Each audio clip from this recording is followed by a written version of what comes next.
Hi, this is Anthony from BullseyeTracker.com, and I wanted to walk you through some new features around how you can manually decide the outcomes of matches. And you can do that through this action button in the bottom right. In addition to being able to reschedule, you can now enter a manual decision. Right now, there are two times when you'd add a manual decision.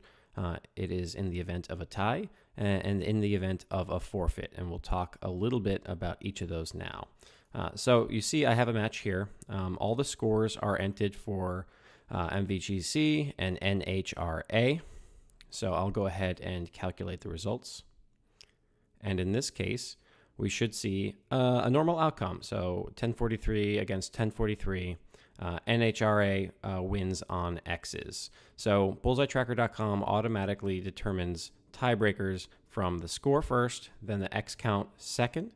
But if both of those are equivalent, we don't know what to do next, right? So there's a lot of different variations of how you do tiebreakers from league to league, and sometimes it's from information that we don't have access to.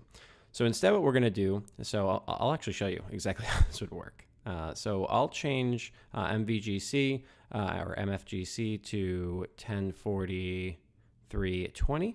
So we actually see, Fred Phillips, we didn't record his X's. So how many? I need 3. So when I save that and recalculate the results, what we see now is a message that says, oh, this match is tied. Use the manual decision option. So basically at this point, you'd go through your league's rules to determine who the appropriate winner would be. And then you go here to manual decision, choose the winner. We'll choose NHRA, and you choose a reason. In this case, it's a tiebreaker. And when you click Save, it'll confirm the decision, show the winner, and then the captains of each team can sign and lock the match as normal.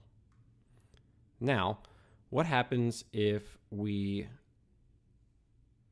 need to forfeit a match? So say, for instance,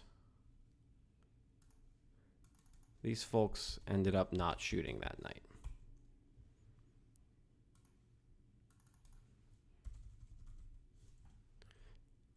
And there were only 3 shooters available for NHRA.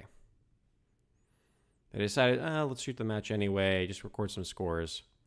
But when we calculate the results, we actually see that that team lacks the minimum number of shooters for the match. And this number is obviously dependent on your league and maybe even season. At this point, NHRA would have to forfeit the match, assuming the captains didn't decide to reschedule.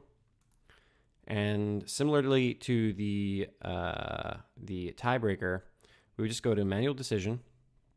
We'd say MFGC won the match, and that it was because the other team forfeited. Save. When we do that, we'll see the winner confirmed, and I can sign and lock the match as normal. Now, if we were to recalculate the results, we'll get that warning message again because it basically clears out that manual decision. And this is the case for both tiebreakers, or the ties and the forfeits. Really, we clear out the results anytime any score is changed or anything is changed in the match. So that way we force both captains to commit to the outcome, right? So in this case, we've cleared all the results. We've cleared that manual decision.